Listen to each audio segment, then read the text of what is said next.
दोस्तों, अक्सर कहा जाता है कि समझदार व्यक्ति वही है जो बोलने से ज्यादा सुनने में विश्वास रखता है। मौन रहना एक कला है और यकीन मानिए, यह जितना आसान सुनने और पढ़ने में लगता है उतना ही ज्यादा कठिन काम है जो हर कोई नहीं कर पाता। चुप रहने के कई नुकसान हैं, लेकिन सही जगह चुप रहने के कुछ ऐसे फायदे भी हैं जिन्हें जानना उन लोगों के लिए तो बहुत आवश्यक है जो अक्सर हर जगह बोलने या जवाब देने की आदत रखते हैं। महात्मा बुद्ध ने जीवन को सफल और सुखी बनाने के लिए कई बातों का जिक्र किया गया है। महात्मा बुद्ध ने ऐसी 10 जगहों के बारे में बताया है जहां हमें हमेशा खामोश रहना चाहिए। महात्मा बुद्ध बताते हैं कि इन स्थानों पर चुप बैठने वाला व्यक्ति जीवन भर सुखी रहता है। साथ ही अगर इन 10 स्थानों पर व्यक्ति ने अगर गलती से भी अपना हस्तक्षेप कर दिया तो आगे चलकर वह बहुत बड़ी मुसीबत में फंस सकता है। तो चलिए जानते हैं कि वह कौन से 10 जगह हैं जहां हमें हमेशा चुप रहना चाहिए। नमस्कार दोस्तों, हमारी आज की कहानी मौन रहने के बारे में है। अगर आप भी चुप रहने के फायदों के बारे जानना चाहते हैं तो आपको यह वीडियो जरूर देखना चाहिए। पसंद आए तो लाइक कर देना, ना पसंद आए तो डिसलाइक। चलिए वीडियो शुरू करें। पहला है जहां लड़ाई झगड़ा चल रहा हो। महात्मा बुद्ध बताते हैं कि जहां पर लड़ाई झगड़ा हो रहा हो उस जगह पर व्यक्ति को हमेशा खामोश रहना चाहिए। यदि किसी स्थान पर झगड़ा चल रहा है और आपका उससे कोई संबंध नहीं है तो आपको उसके बीच में कोई भी हस्तक्षेप गलती से भी नहीं करना चाहिए।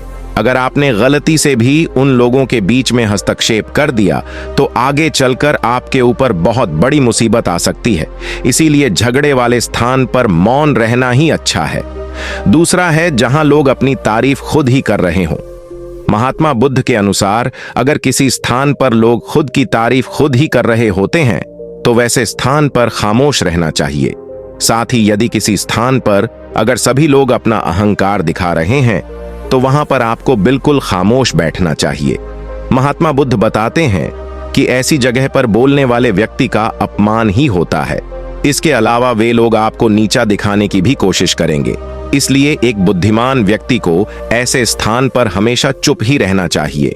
तीसरा है जब कोई किसी और की बुराई कर रहा हो। जब कोई आदमी आपके सामने किसी तीसरे आदमी की बुराई कर रहा हो तो उस समय आपको बस चुप रहकर सुनना चाहिए और अपनी राय व्यक्त नहीं करना चाहिए, क्योंकि जो आज आपके सामने किसी तीसरे की बुराई कर रहा है वह कल किसी और के सामने आपकी बुराई भी कर सकता है।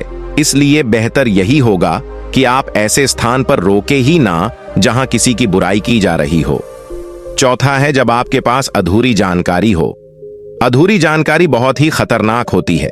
यदि आपको किसी घटना या किसी विषय पर अधूरी जानकारी है तो तब आपके लिए चुप रहना ही उत्तम है, क्योंकि अधूरा ज्ञान बड़ा ही घातक होता है।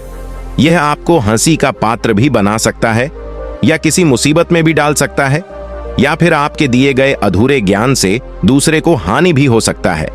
इसलिए आपको किसी दूसरे को सलाह या ज्ञान तभी देना चाहिए जब आपको उस चीज के बारे में पूरी जानकारी हो। पांचवा है जब सामने वाला व्यक्ति आपकी भावना ना समझ रहा हो। जब आपको यह ज्ञान हो जाए कि सामने वाला व्यक्ति ना तो आपकी भावना का सम्मान कर रहा है और ना ही वह आपकी बात को समझ पा रहा है, तो ऐसी स्थिति में आपको स्वयं शांत और चुप हो जाना चाहिए, क्योंकि ऐसे लोगों को आपकी भावना या दुख से कोई मतलब नहीं है। ऐसे लोगों को अपना राज बताकर आपको पछताना ही पड़ेगा। हिंदी में एक कहावत है कि भैंस के सामने बीन नहीं जानी चाहिए। इस समय आपको इस कहावत पर गौर करना चाहिए ताकि ना तो आपकी एनर्जी वेस्ट हो और ना ही आपको बेवकूफ समझा जाए। छठा है जब कोई इंसान अपना दुख व्यक्त कर रहा हो। यदि कोई इंसान अपने दुख या परेशानी के बारे में आपको बता रहा है तो इसका मतलब यह कि वह आप पर भरोसा करता है और आपको अपना समझ रहा है। ऐसे में तुरंत ही उसे समाधान बताने के बजाय चुप रहकर उसकी दुख या समस्या को ध्यानपूर्वक अच्छे से सुने।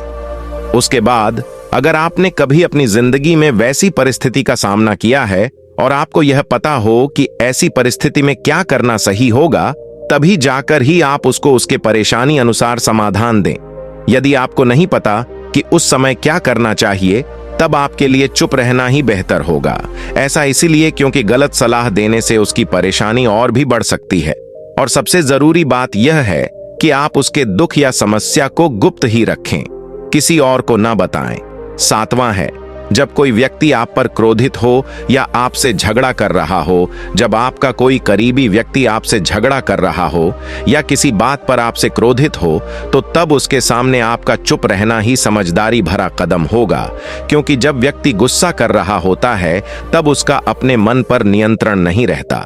ऐसी परिस्थिति में उनके क्रोध की अग्नि में अगर आप भी कूद पड़ेंगे या उनसे झगड़ा करने लगेंगे, तो जो बात कल सुलझ सकती थी वह और भी ज्यादा बिगड़ती चली जाएगी। उस समय सब सहकर अगर आप चुप रहेंगे तो वह खुद ही मन यह सोचकर पछताने लगेंगे कि उन्होंने आपके साथ गलत किया, और वह शर्मिंदा होकर खुद ही आपके पास चलकर आएंगे और आपसे माफी मांगेंगे।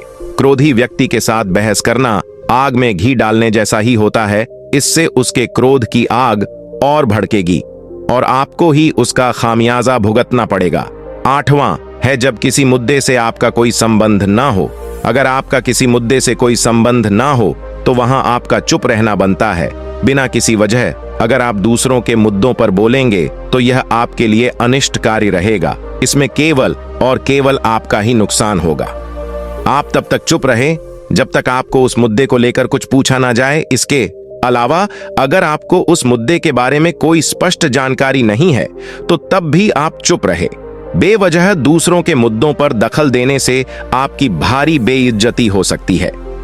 9वां है, जब आप बिना चिल्लाए बात ना कर पाते हो। जब हम बिना शोर शराबे के अपने विचारों को संवेदनशीलता से व्यक्त करते हैं तो सामने वाला व्यक्ति हमारी बातों को सुनता है और हमारी भावनाओं को भी समझता है। लेकिन ऊंची आवाज में बात करना सामने वाले के मन में गलत असर डालता है। चिल्लाकर बात करने से सामने वाले को हमारी बातें अप्रासंगिक लगने लगती हैं और उसे लगता है कि हम अपनी बातों को जबरदस्ती मनवाने की कोशिश कर रहे। यही अनचाहे नतीजों का कारण बनता है। इसीलिए हमें कभी चिल्लाकर या ऊंची आवाज में बात नहीं करनी चाहिए। अगर आप बिना चिल्लाए कोई बात नहीं कह सकते तो वहां चुप रहने में ही आपकी भलाई है।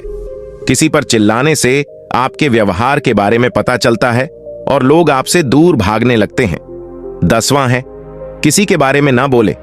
महात्मा बुद्ध के अनुसार जो अपने मोह को बंद रखता है और बुद्धि से काम करता है वही इंसान समझदार होता है। बिना जरूरत के बोलना, बेवजह ही किसी के बारे में बोलना या किसी के बीच में बोलना, यह गलत है। कभी कभी हमारे लिए बुद्धिमानी इसी में होती है कि हम अपना मुंह गलत जगह ना खोलें और चुप रहे।